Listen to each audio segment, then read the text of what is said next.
My name's Noah Haynes, and I'm the IT infrastructure analyst for the Broadband office. Today, we're going to go over some brief updates. Then we do have some content to present to you guys, and our guest speaker is going to be Dr. Jennifer Fowler from the Arkansas Economic Development Commission. She will be talking about Arkansas's Grow with Google. So, BEAD updates. The first batch of provisional awards went before the Arkansas Legislative Council today. The first batch had 15 providers within it. The peer subcommittee was on Tuesday. I have linked here the BEAD packet for that subcommittee. It's very dense material and it's nothing that's not already on our website, but I just linked that in case you guys wanted to look. And as of 20 minutes ago, I'm very happy to announce that ALC has approved this first batch of provisional awards, which clears a huge hurdle in this BEAD program. Looking at our BEAD immediate timeline, so we got the Department of Commerce, NTIA, and NIST approval for our BEAD program back in November and December. We got the Legislative Council approval today for that first batch of awards. We plan on very quickly moving through with the grant agreements with our providers. We expect those to be executed in February and March. We have to make sure that all of the providers meet the grant agreement requirements before those can be signed. Then once those are signed, the providers will move directly into their environmental and NHP review. After permits are obtained and reviews are completed, they can start project construction, which we estimate to be in the second quarter of this year. For our content today, we kind of just wanted to do a brief overview of the state of broadband in Arkansas, looking at the past, the present, and the future, discussing gaps and the importance of broadband. Why talk about broadband demand in the first place? We're talking about broadband demand today because demand is not static. It's not just an economic theory. It's changing right now in Arkansas and across the rest of the country. Remote and hybrid work did not end when offices reopened after COVID-19. For many Arkansans, working from home has been a permanent change. This changes expectations for the reliability, upload capacity, and daytime performance of internet. Education and workforce training are increasingly cloud-based and self-paced. This means that broadband isn't just for after school, it's supporting continuous learning across all ages and in all regions. In addition, telehealth and remote monitoring have become core healthcare tools, especially in rural areas where access to care is limited. The effectiveness of these applications depends on the reliability of the network that connects home healthcare devices to providers. Then in agriculture, connectivity now extends beyond the farmhouse into internet-connected equipment with sensors, trackers, and smart irrigation systems, all depending on constant connectivity to effectively monitor conditions and alert users of issues that need their attention. When you put all of this together, it's very clear that broadband is no longer just about consumption. It's not about streaming. It's not about video games. It's about creation, participation, and real-time interaction that needs to support many users at once. Now, with all these needs, connectivity gaps do persist even as the technology improves. Even with major advances in technology and investment, these gaps persist, particularly in rural areas. One hard lesson that has been learned is that passing a location, bringing it broadband, is not the same as serving the community. Long-term success depends on adoption rates, who subscribes, who stays connected, and who can afford to stay connected.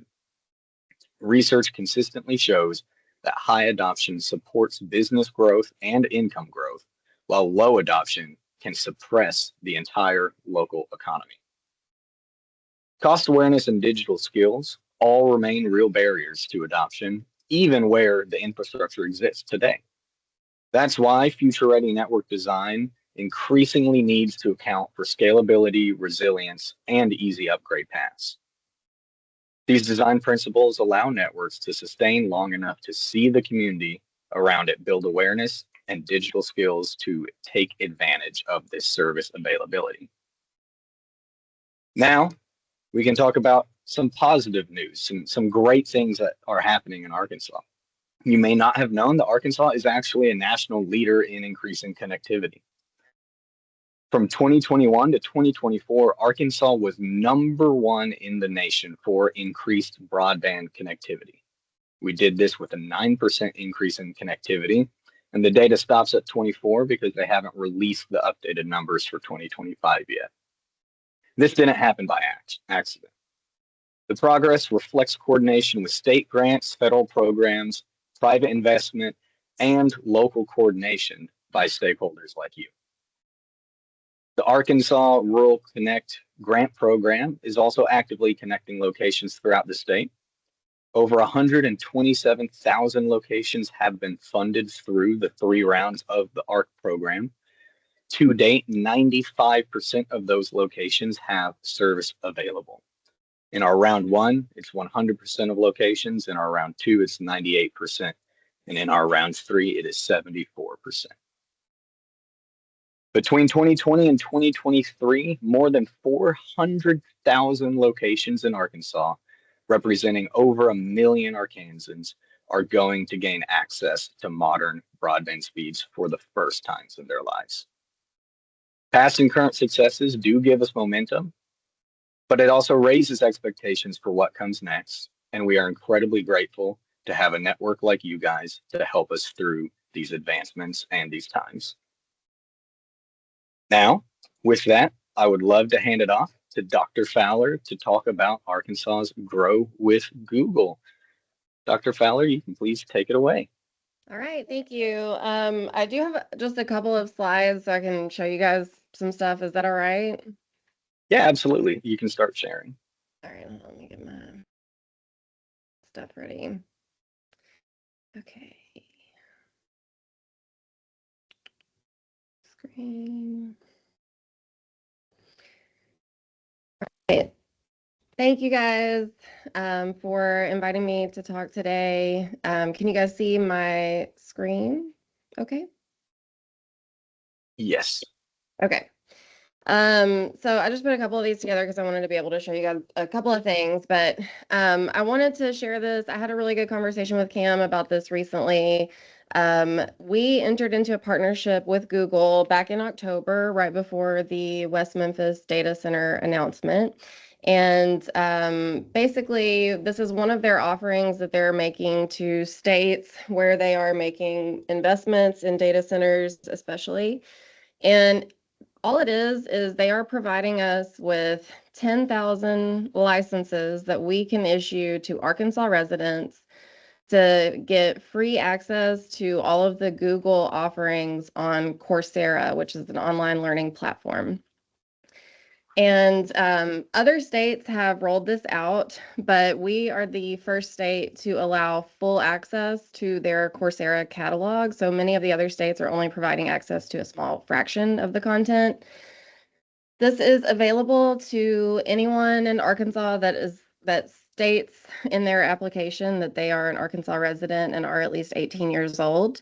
And the 18 and up thing is not because there's anything like spicy or adult in the content. It's really just because of basic literacy. They want people to be at kind of a high school reading level and be able to just generally navigate an online kind of learning platform and like the curriculum and stuff. So that's really the only reason for the age requirement. And there are opportunities where we can engage cohorts of high school students and stuff like that if there's any interest there. But they really need to have like an educator present to help them complete it. So when people complete these, you can either earn like badges for the standalone courses, or you can earn professional certificates, and some of it is can be converted to college credit for prior learning in some cases.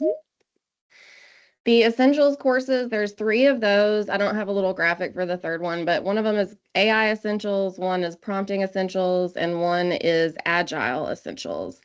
These are standalone courses that are intended for people that have no prior knowledge of the topics, and it's really just like a basics overview, kind of getting people up to speed situation. The AI Essentials has like 5 modules in it, and you get a badge. Prompting Essentials has 4 modules in it. They say that these take around 10 hours for people to complete. All of the content is self-paced. We're not monitoring people's progress or anything right now. Um, and then, I'm sorry, this is a little pixelated, but I stole some of this copy from their materials that they shared with us. Um, in addition to the 3 essentials courses, they have a number of career certificates.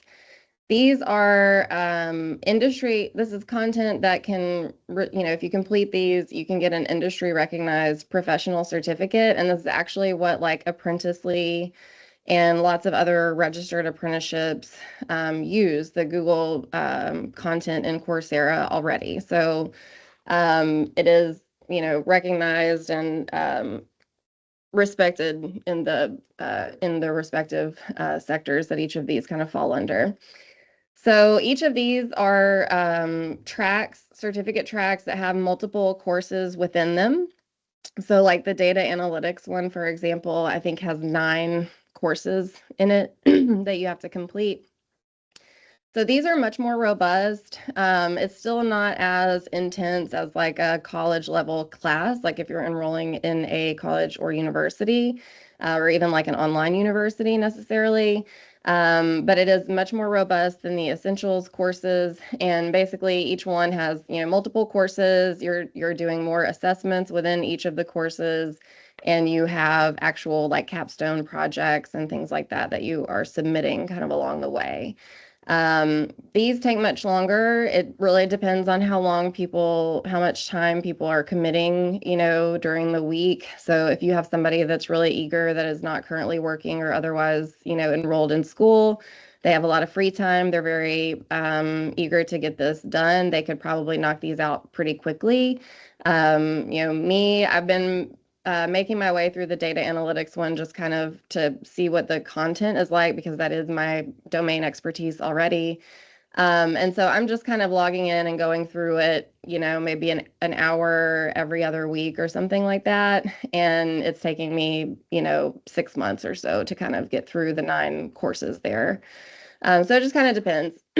They based these, they developed these specific topics and certificates to address some identified, high demand jobs and careers that make a certain salary range. So Google markets these as like a really good opportunity for people to upskill or reskill and hopefully get a increase in their salary and earnings after they complete these. Obviously, that's not automatic or anything. So there's some additional work that we need to do in connecting with employers and stuff like that in the state. Google has a free like employer consortium related to this.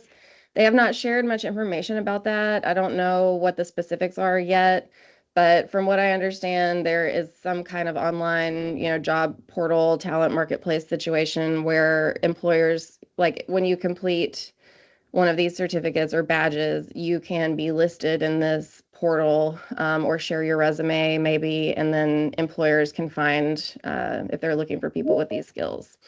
So we're going to get some more information on that. We still have ongoing conversations with Google, but that's what they're basing this stuff on. There are 9 different topics for these career certificates that are shown here. So for those of you who can't see the screen, it's data analytics, advanced data analytics, cybersecurity, business intelligence, digital marketing and e-commerce, project management, IT support, IT automation with Python, and UX or user experience design. And just the content, just so you guys know, I mean, it's a lot of little videos from people at Google, working engineers and analysts and people at Google talking about both a lot of personal experience info, which I don't know if that's, that may be relevant and helpful for some people. But also talking about the technical content, and that's kind of supplemented with, handouts and supplemental instructions and practice exercises and actual assessments and quizzes and stuff like that. So Google has provided us with a number of resources to help drive engagement and reach out to either the public or other kind of stakeholder groups. So they have shared with us a public sector partner toolkit, and I can share this with you guys and anybody that's interested in promoting this or however y'all want to kind of pick this up and run with it. They have tons of templates, so lots of little flyers and social media graphics and stuff like the ones that are on the screen, where you can put in, your agency logo, organization logo, or our commerce logo, and use these, on digital media and things like that, newsletters, etc. And then they also sent us these little, completion badge graphics for each of the content, each of the courses and certificate tracks. So if you're working on, a cohort learning, or if you have clients like those of you who may serve directly interface with, residents and citizens who are engaged in workforce services programs or something like that, this could be a really fun or really good way to kind of celebrate people as they are completing, or share this with them and let them use it on their social media and stuff like that. And I saw the comment in the chat. I'll get to you guys in just a sec. These are some more of the examples of the flyers and things that they have shared with us. So there's a lot of different options. There's a lot of different wording and kind of phrasing and things like that, stock photos that you guys can use in your engagement. All right, really quickly, I want to go through the application data that we have so far. So right now, this is a business process that's being managed here in my office. Myself and my colleague next door, Andy Capel, manage this with we have an intake form on Salesforce. And then either Andy or I basically upload the applicant information to Coursera, which generates automatic email invitations. So the initial process of just checking the intake form and getting the new applicants uploaded is not automatic yet. That is manual. I don't know that we can make it automatic. We've had a lot of conversations with Google about that. But after we upload the person into Coursera, everything after that is automated, and you can send out, reminders and things like that and kind of track engagement. We haven't really been doing much of that yet. We have received 2,264 applications, unique applications, and those have come from more than 200 cities and towns in Arkansas.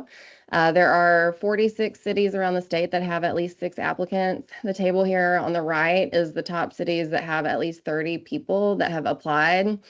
I don't know what is going on in Marion, but they are crushing it for a small town. I feel like a good chunk of the Marion population is applied to this program. You can see clearly a lot of traction in West Memphis because of the data center announcement, everybody, the buzz over there. But really, it's a wide kind of geographic distribution. We have people from all over the state.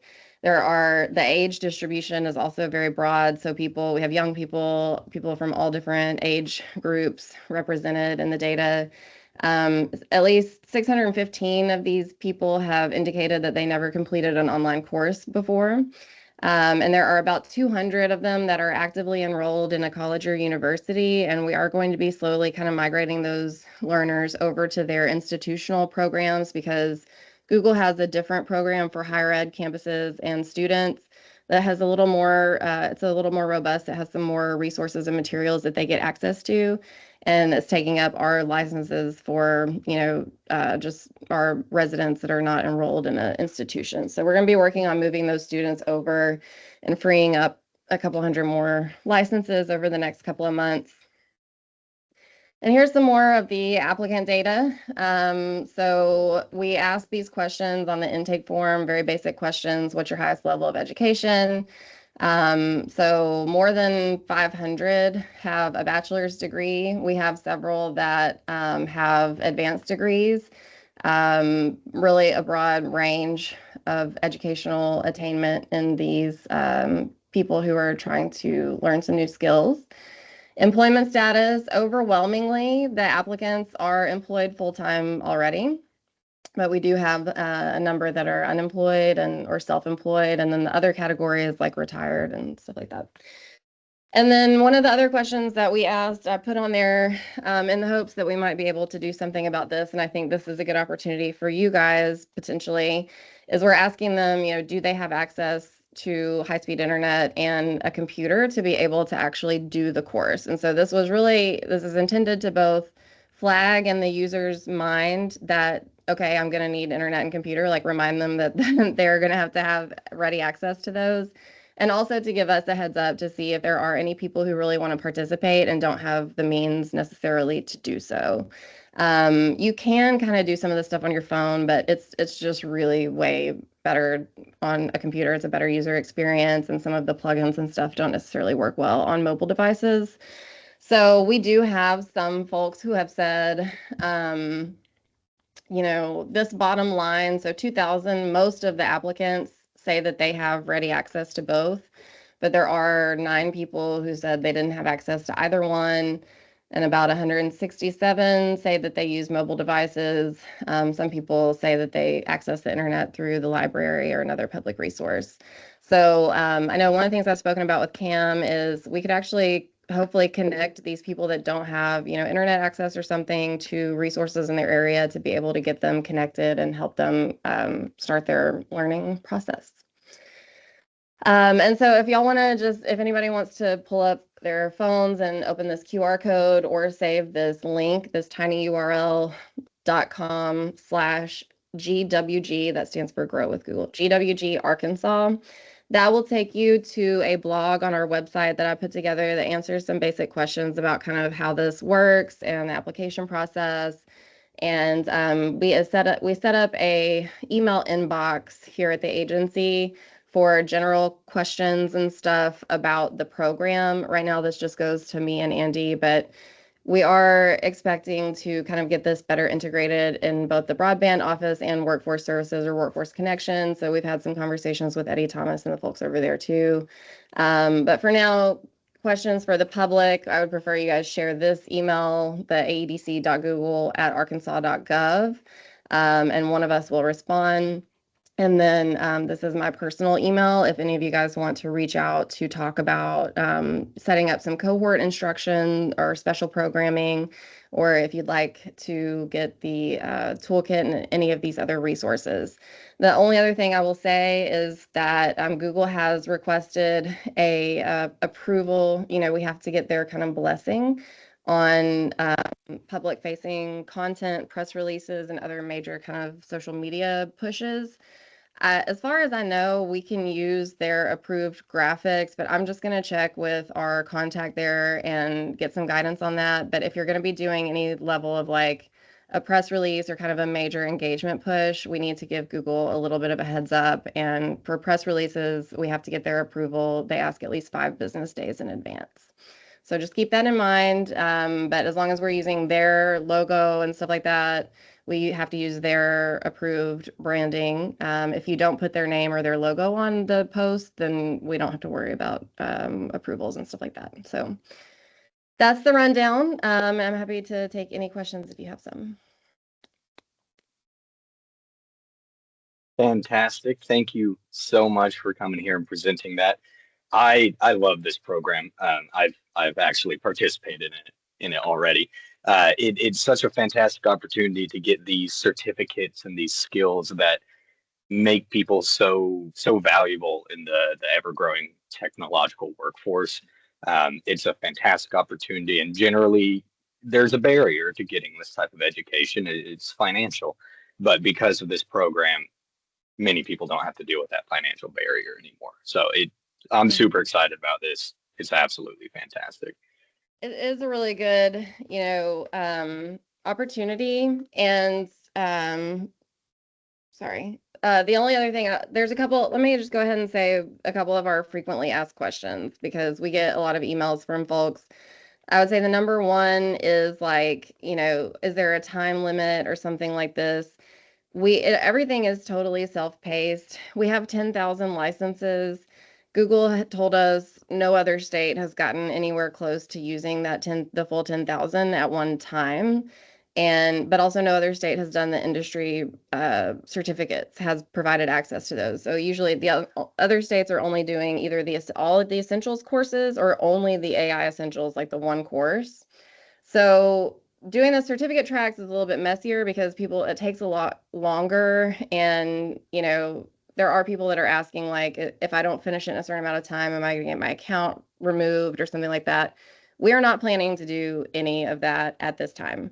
So as you can see, we only have 2,000 applicants. I didn't even have a chance to put together the actual learner data, but I could show you guys the inside of the Coursera admin dashboard if you wanted to see any of that. But the actual number of people that are logged in and actively doing stuff is really only about 1,000 of those. So, if it looks like we do some big engagement pushes and we start to get close to 10,000, the first thing we're going to do is reach out to Google and get more licenses. And then if for some reason we can't do that, we may have to look at, accounts that have been inactive for a certain period of time or something like that. But as of right now, we have no plans. We're not in there looking at what anybody is doing. Quite frankly, I don't have time or, any interest or any incentive to be, poking around in there. So our role is just to get people connected. And then the other questions we often get are about the time it takes to get people's accounts set up. So like I said, the initial part is a manual process. It's just two of us here in the agency that have to log in and export a CSV file, basically. It doesn't take that long, but every once in a while I get emails that are people saying that they've submitted their application. They're very eager to get started and they really want to know when their account will be created. And so we just have to remind them, like, just give us a second. We'll log in. We'll get it taken care of. So we just ask for a little bit of patience with people who are submitting their applications and give us a chance to get them uploaded into the Coursera platform. Once you're in Coursera, there's a lot of help. It's a very easy to use platform. But we are always happy to help answer questions and help people navigate the platform once they get logged in. So I think those are the most top two questions we probably get. Yeah, that's fantastic. Thank you very much. It I have, seems so. could I ask a quick question, Jennifer? I've got a couple of people that have signed in and are trying to get going. Is there an online support through Google? That was a question they asked me, and I said, look, I don't know, but I'm about to set in a session. Or does all that support come through you, Jennifer? Yeah. So there may be some support through Google and Coursera. Coursera has an interesting partnership now with Google. Google is the largest content provider on Coursera now. So we've spoken with representatives from Coursera as well in this process. I honestly will have to look into that, but I'm glad to know that that is an issue. I would love for you guys, if you have issues like this that are happening, please do reach out to me and let me know because we can try to address these. I don't want people to be struggling with this because that's going to be a bad learning experience and it's just going to turn people off, from the program. So I certainly don't want that to happen.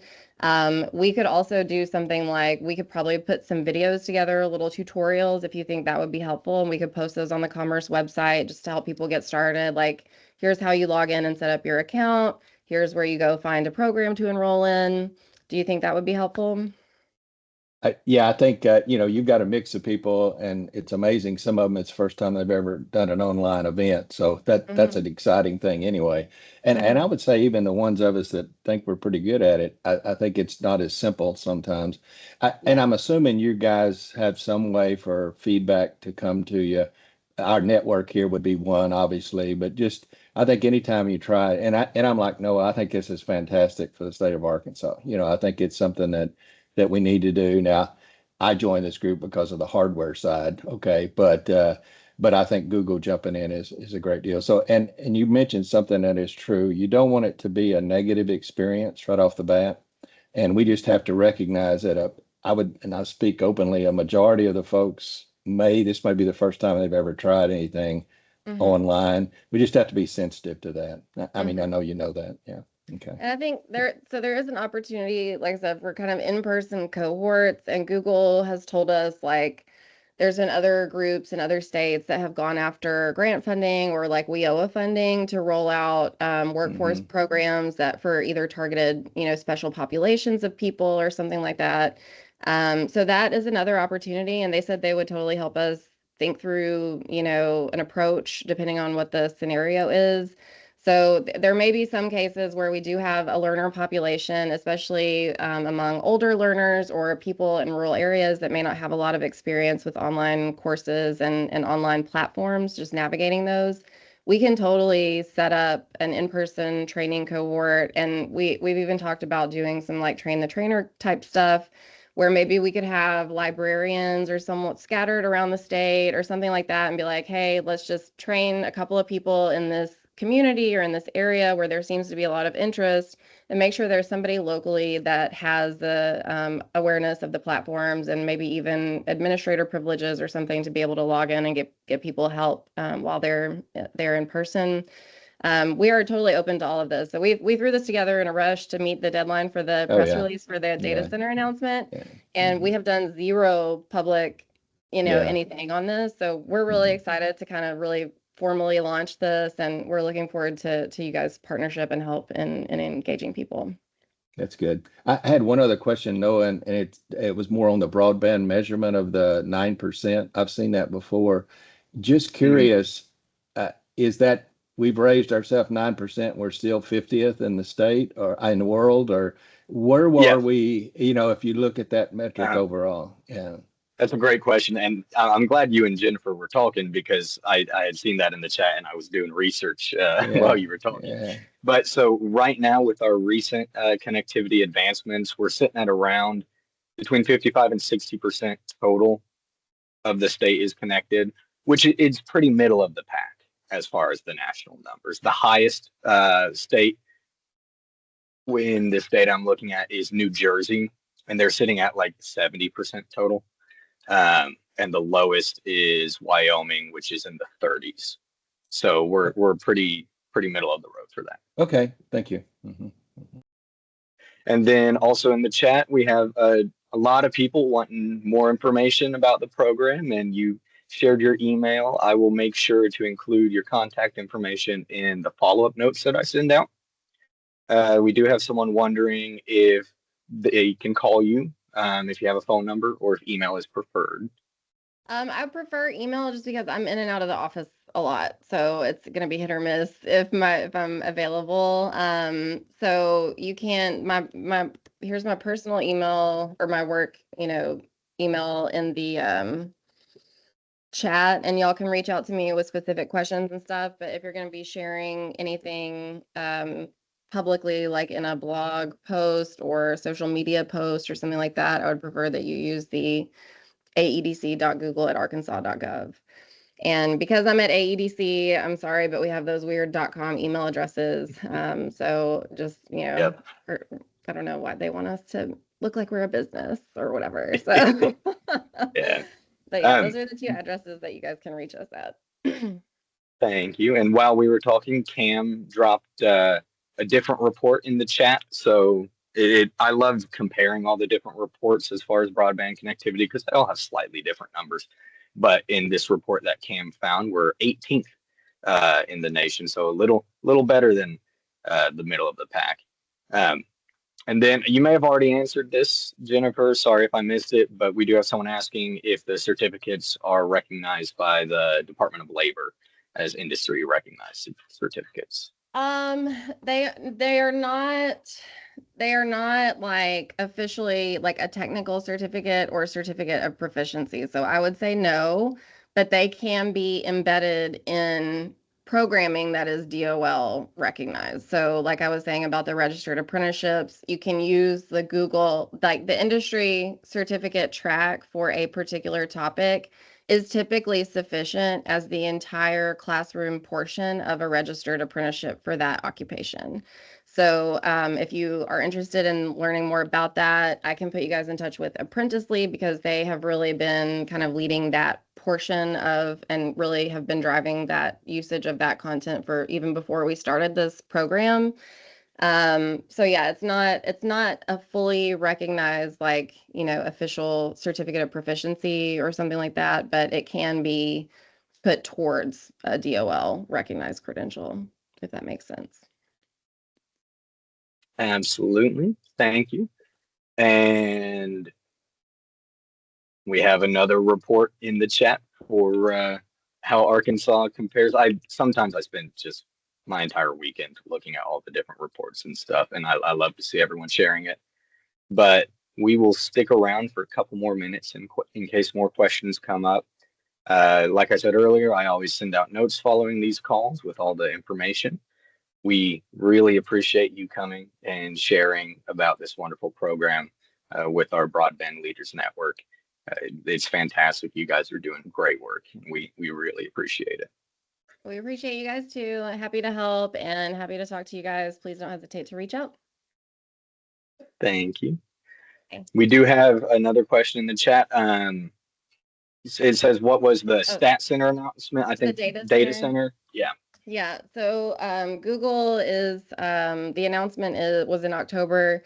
Google is investing $6 billion or so in a data center in West Memphis, and they're going to be putting in, energy infrastructure to support their demand. And so that was kind of what kicked off conversations. And we still have, I think, more opportunities to build our partnership with Google. They've been very good to work with, very supportive of the community needs and things like that. But that was the data center, and it's on our agency newsroom. If you just Google search it for West Memphis Google Data Center, you can find lots of information about it. So, well, thank you very much. And if anyone has any questions about the program, you know who to reach out to. If you lose her contact information, please reach out to me and we can get you guys connected. But I will let everyone have about 20 minutes back to their day. You guys have a wonderful Friday and stay safe this weekend. Thank you guys. Have a good one.